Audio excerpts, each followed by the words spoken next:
Hey Scrappy Peeps, Suzanna here to share with you a layout I created using Sketch 304 for Creative Scrappers this month. The sketch has four what basically look by 6x6 paper pad pieces, 1, 2, 3, 4, with the pictures nestled on the top one. I used 4 pieces and created a layer with a digital cut file from Just Nick, and you can see the sketch there that I put up behind me as I'm inspired to create. I am not one to use a lot of white backgrounds, but I really wanted these papers to pop, and given that they're softer pastels, I decided a white background was the better way to go. I actually pulled out, I think it was 5, 1, 2, 3, 4, yep, 5 pieces of pattern paper, all from the chenille collection, and I had that one piece that I ended up pulling aside from Cocoa Daisy. I wanted a better balance amongst the 4 pieces, and I actually think that the sketch doesn't use 6x6 paper pad pieces, but that's automatically where I went with when I saw the squares. So these are the pieces that I pulled out, and I want that tealy color, but I decide that the Cocoa Daisy piece doesn't really work. So I have to cut off the selvage strip in order to get that usable. And I like the way that the 6x6 paper pad pieces work, but it gives me a bit of a gap there, which is why I decide that the digital cut file is going to work nicely. And I like how it ties in the floral in that second piece of pattern paper there. And as I'm using flowers as my pictures for the theme of this layout too, it even more perfectly just ties it all together. I can't decide whether I want it above or below, but I actually really like it above, and that's what I decided to go with. It just breaks up the paper a little bit more, and you can still see that yellow. It's a very vibrant yellow, and it's almost too dominant when you have the cut file behind it.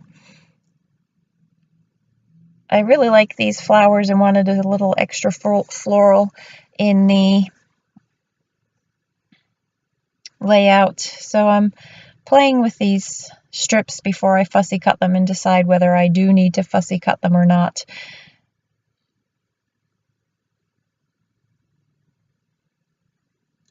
I wanted a piece where I'm not putting that 4th picture as the sketch calls for, to fill in that gap in the top right hand corner, and I cut out a piece from the chenille pattern paper. I love this bunny. He's so cute, and it's so perfect for the spring theme, so I pulled him out as well from that same sheet of squares so that I could fussy cut him as well. The square is too big around that journal spot, so I fussy cut that, leaving a yellow border around it.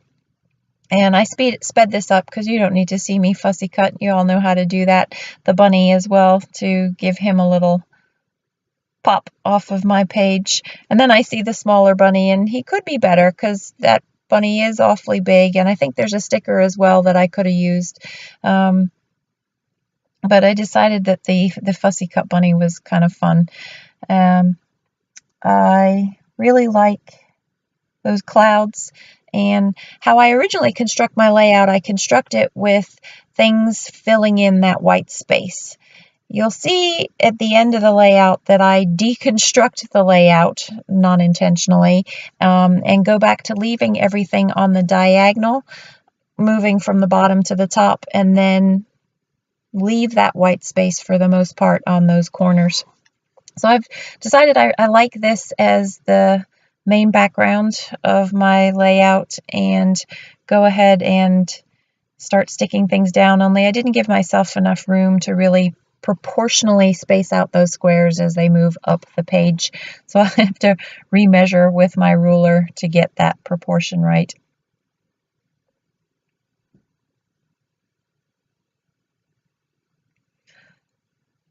This is where I realized that I forgot to cut the selvage off, which would be a good thing to do when you're creating with white paper. So had to do that. Sorry about that. check again and make sure that I actually have a 12 by 12 page and that I've got the proportion between that top yellow space and the bottom one down below. I should have gotten out my glue pen for this, but I was lazy and just stuck with the ATG, and it works just fine. So I like this, like the pictures where they are. And you can see the resemblance to the sketch. I haven't deviated too far from it. I don't put embellishments quite where they are on the sketch, but I do have clusters of embellishments, and I do keep the title where the title is as well. And you see me referencing the sketch to see how it looks. So this is where I think that I want to pull the top and the bottom of each of those 6x6 paper pads across the page to close out that white space, because it is really glaring compared to what I have. So I played with some embellishments to see how that was going to work. That bunny floating on that top 6x6 selvage strip was kind of annoying me, so I wanted a way to ground him, and by putting him on the heart, that worked for me.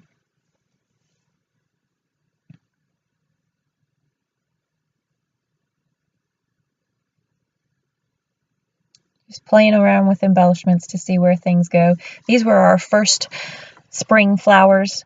So in the box down the bottom that I'll eventually put, I put in a quote about spring flowers, and then the journaling is just about the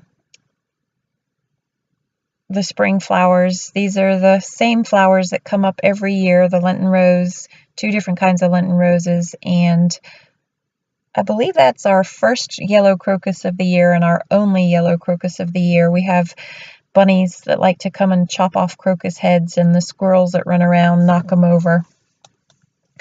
So you can see I've pulled out the sticker to nestle the bunny on, only he gets moved because while I worked hard to create this layout, I really didn't like the way that the top left and bottom right corner ended up being. So you'll see it deconstructed and rearranged. So I've fussy cut, sorry for the change in lighting, but I fussy cut the letters and cut that out. And then I think I ended up having to go make dinner. And so the lighting's changed quite a bit as I decorated.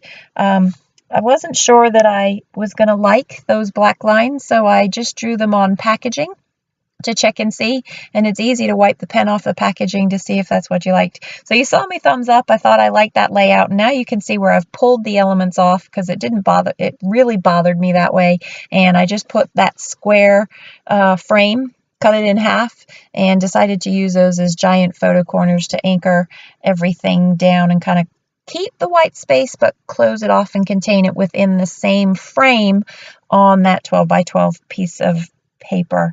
And I moved the bunny to the left side, and we're going to call that done. So I've got a few close-ups to follow. We'd love to see you participate with us at Creative Scrappers sketch number 304. Thanks for joining me today.